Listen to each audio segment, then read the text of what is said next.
Magnitude 6.2 in Calabria in Italy. And this is just not some area. This is a historically well-known area to produce absolute disasters. One of Europe's historic disaster zones, we have to say. So the danger after this earthquake is not that this deep earthquake already caused destruction. It did not that much, although it was very widely felt as far as Naples. And if we look at the reports of people, they say, wow, that was strong and it was intense. And they were scared, of course. And of course, everyone's thinking, what implication has that on the underwater volcanoes that are nearby? Marsili. What about the Strait of Messina that can produce devastating earthquakes? What about Campi Flegrei, the supervolcano in Naples? What about Vesuvius? Can strong earthquakes have a ripple effect? Yes, if there's another fault line that is already overdue to do something, this can of course trigger something else. Same with a volcano. But did this earthquake do something? We will look into this and I'll tell you more about the earthquake. So it struck beneath a region with this proven history of shallow catastrophic earthquakes, big tsunamis, and offshore fault danger. So Calabria, again today, 6.2. And thank you so much for alerting me. I saw it. I was just driving. So that's why you're getting this video now with a more thorough investigation about this. One of Europe's most dangerous earthquake regions.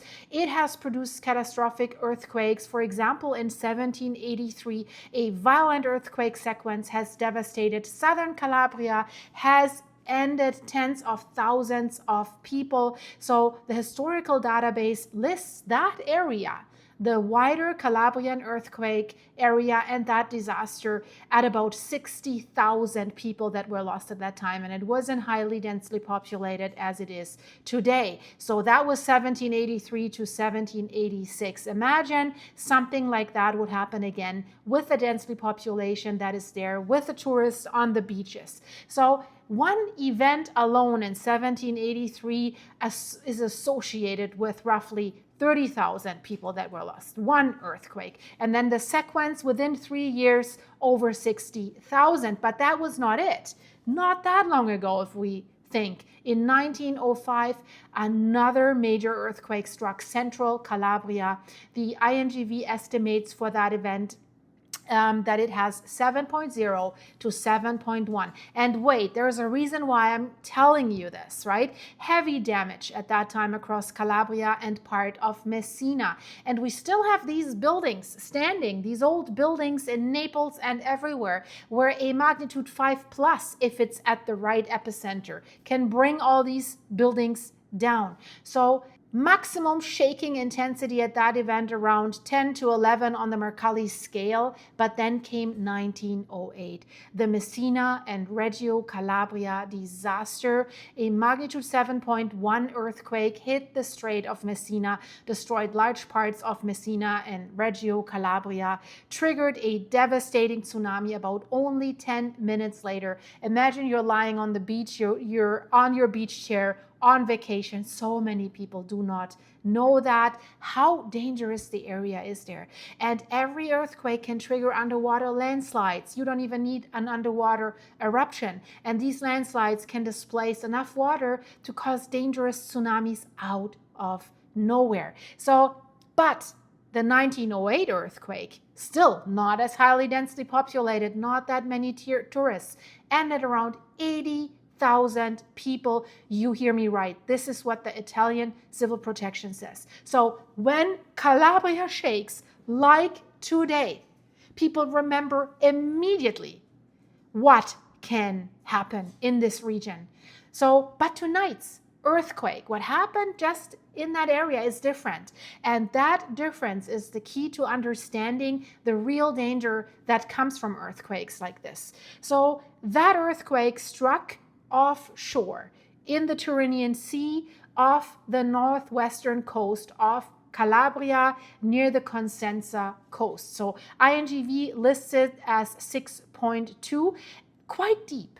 at a depth of 250 kilometers, that's roughly 155 miles beneath the surface. And as I always say, the depth of an earthquake changes everything.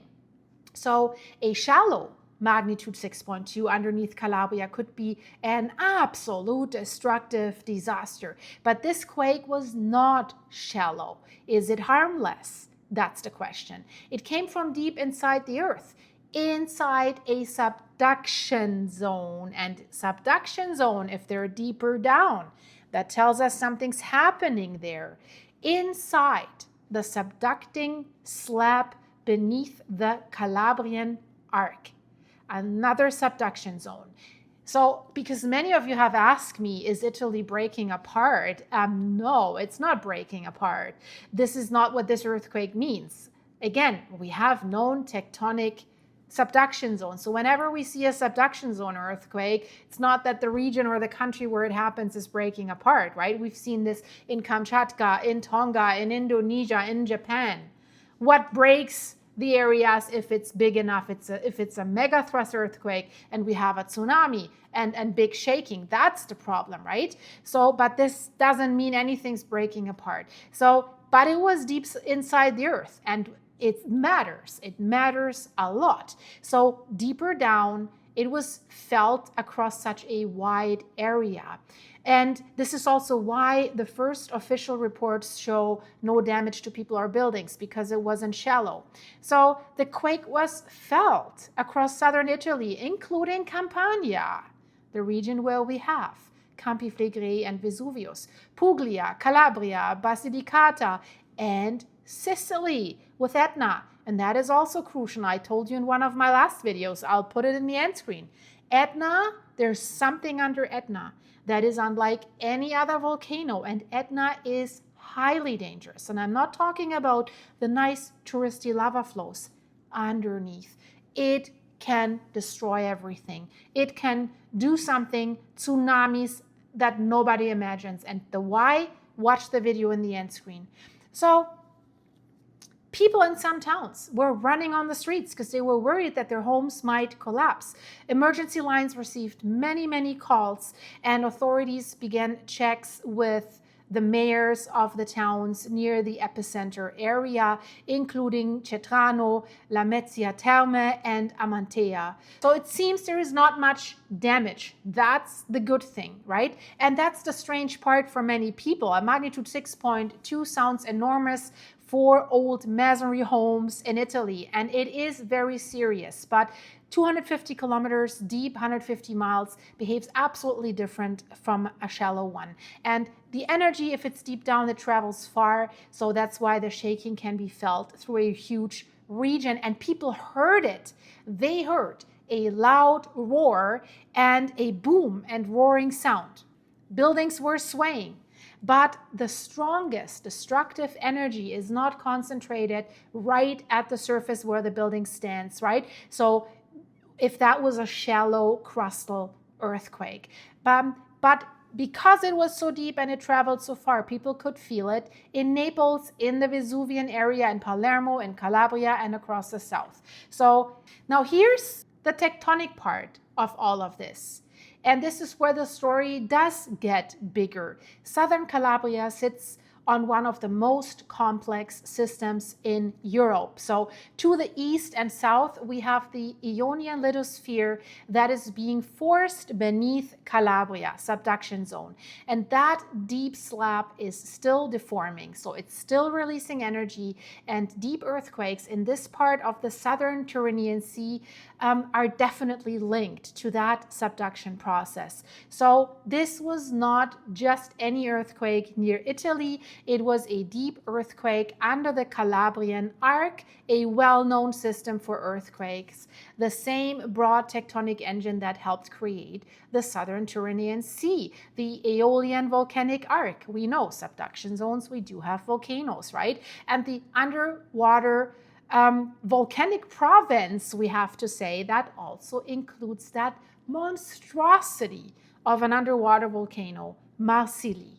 So, and that brings up the question that you might want to ask me right now. So, does this mean Marsilli is waking up or any other volcanoes? So the short answer is nope. No, there is no evidence that from this quake alone that Marsilli is erupting, and there's no confirmed tsunami warning from this event, right? But Marsilli, that's a very important one because it's in the same broad geological world. So it's a giant underwater volcano in the Tyrrhenian Sea, and it's often described as the largest active volcano in the European and Mediterranean, in Europe and the Mediterranean. So it's not a little tiny cone. This is a monstrosity. This is a mountain chain almost, right?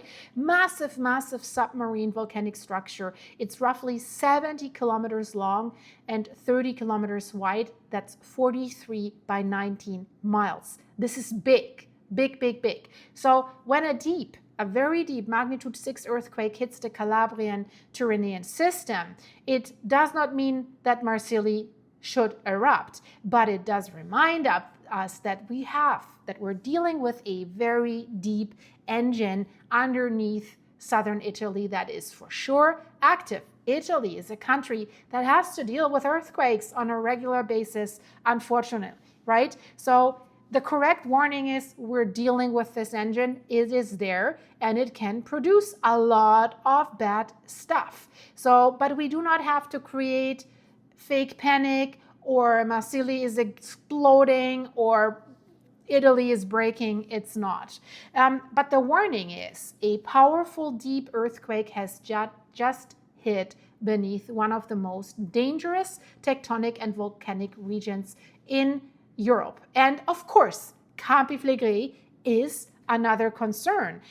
I know you will ask these questions, right? Because the quake was felt in Naples and the Vesuvius area, and we still have earthquakes there. We had a 2.0 at Vesuvius, and every day 1.9, 1.5, something like this in Campi Flegrei. After that, magnitude 4.4 earthquake. People in that area, they're already on the edge because Campi Flegrei has been in a long unrest phase, and the latest study was, well, not so good when they said things are escalating